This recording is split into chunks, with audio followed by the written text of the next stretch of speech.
O livro de Salmos. É uma coleção de 150 canções, orações e poemas hebraicos antigos que vieram de períodos diferentes da história de Israel.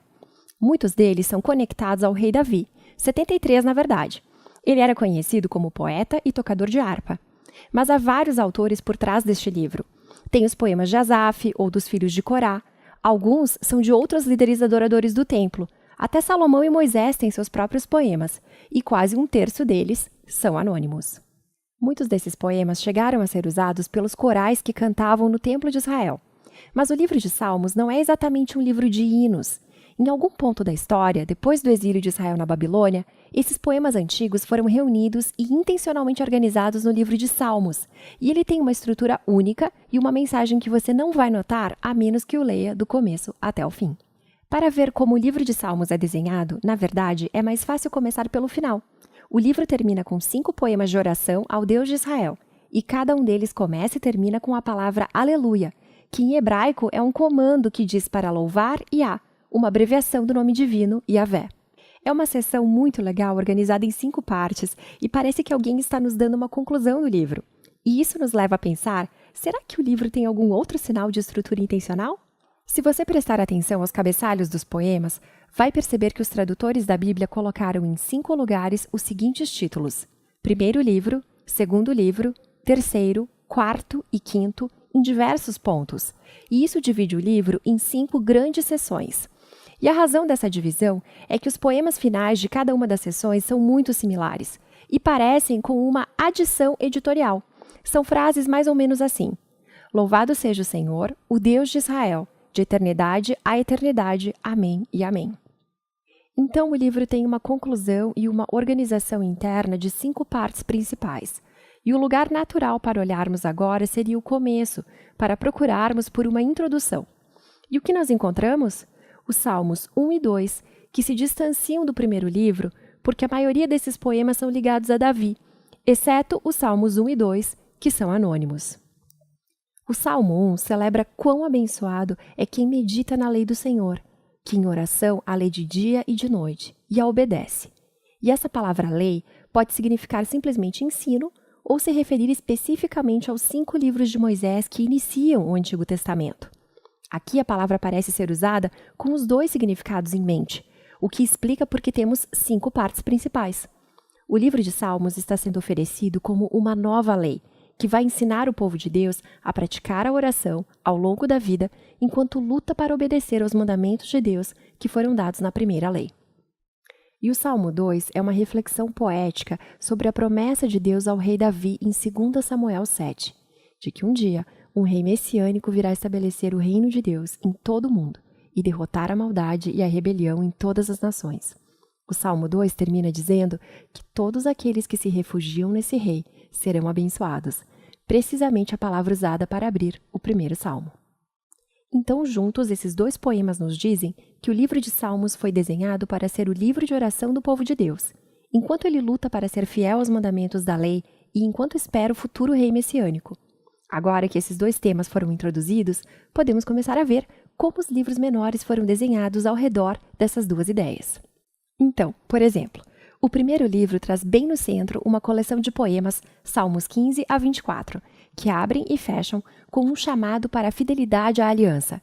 E nos Salmos 16 a 18, nós encontramos a descrição de Davi como um modelo dessa fidelidade. Ele clama a Deus por libertação e Deus o eleva a rei. No conjunto correspondente de poemas, Salmos 20 a 23, o Davi do passado se tornou uma imagem do rei messiânico do futuro, que também vai clamar a Deus, ser liberto e receber um reino sobre as nações. E bem no centro dessa coleção tem um poema, o Salmo 19, que é dedicado a louvar a Deus por sua lei. Então aqui estão os 2 temas dos Salmos 1 e 2 firmemente amarrados. O segundo livro começa com 2 poemas conectados pela esperança de um futuro retorno ao Templo de Sião. E essa imagem está intimamente ligada à esperança do rei messiânico. E ele termina com um poema que retrata o futuro reino sobre todas as nações. Esse poema é realmente maravilhoso, porque ecoa todas as passagens dos profetas sobre o reino do Messias. Ele diz que esse reino trará o cumprimento das antigas promessas de Deus a Abraão de trazer a sua bênção a todas as nações. O terceiro livro também conclui com um poema sobre a promessa de Deus a Davi, mas dessa vez à luz do exílio de Israel. O poeta lembra como Deus disse que nunca abandonaria sua linhagem, mas agora está vendo a rebelião de Israel e como isso resultou em destruição e exílio e na queda da linhagem de Davi. E o poeta termina pedindo a Deus que nunca se esqueça da sua promessa. O quarto livro é desenhado para responder a essa crise do exílio. Então, o primeiro poema nos traz de volta às raízes de Israel e para a oração de Moisés. E o poeta faz o que Moisés fez no Monte Sinai, depois do caso do bezerro de ouro. Clama a Deus por misericórdia. O centro do quarto livro é composto por um grupo de poemas que anuncia que o Senhor, o Deus de Israel, reina como o verdadeiro rei do mundo.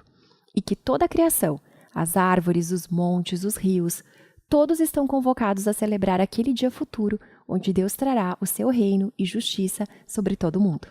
O quinto livro abre com uma série de poemas que afirmam que Deus ouve o choro do seu povo e que um dia vai enviar o futuro rei para derrotar a maldade do mundo e trazer o reino de Deus. Esse livro também contém duas coleções maiores, uma chamada Halel e a outra Cântico de Peregrinação. Cada uma dessas coleções termina com um poema sobre o futuro rei messiânico. E juntas, essas duas coleções sustentam a esperança por um novo ato de libertação de Deus para redimir o seu povo. E bem entre elas está o Salmo 119, o poema mais longo da Bíblia. É um acróstico onde cada linha começa com uma letra do alfabeto hebraico, e ele explora a maravilha e o presente que é a lei, as palavras de Deus para o seu povo.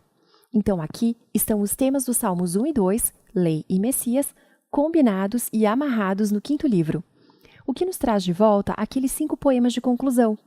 No poema do centro, o Salmo 148, toda a criação é convocada a louvar ao Deus de Israel, porque no hebraico, abre aspas, ele levantou um chifre ao seu povo. Esse chifre é uma metáfora para um chifre de touro erguido em vitória. E essa imagem ecoa a mesma imagem usada na canção de Ana em Samuel 2, mas também há um salmo anterior, o 132. O chifre é um símbolo para o futuro rei messiânico e a sua vitória sobre a maldade. É uma conclusão apropriada para esse livro maravilhoso. E aqui tem mais uma coisa que você provavelmente vai perder se não ler esse livro em ordem. Há muitos tipos diferentes de poemas no livro de Salmos, mas todos eles seguem basicamente 2 categorias, poemas de lamento e poemas de louvor. Poemas de lamento expressam dor, confusão e raiva sobre como o mundo é e como coisas horríveis têm acontecido ao poeta. Então, esses poemas chamam a atenção para o que há de errado no mundo e pedem a Deus que faça algo a respeito disso. Há muitos poemas desse tipo no livro, o que nos diz algo importante, que o lamento é uma resposta apropriada à maldade que vemos no mundo. Mas o que você vai notar é que os poemas de lamento predominam no começo de Salmos, no primeiro, segundo e terceiro livro. Só que preste atenção, porque ocasionalmente você verá poemas de louvor também. Poemas de louvor são poemas de alegria e celebração, e eles chamam a atenção para o que é bom no mundo. Eles recontam histórias sobre o que Deus tem feito nas nossas vidas e o agradecem por isso. No quarto e no quinto livro, os poemas de louvor são mais numerosos do que os de lamento, e tudo isso culmina naqueles 5 aleluias da conclusão. Então, essa mudança de lamento para louvor é muito profunda e nos fala sobre a natureza do louvor.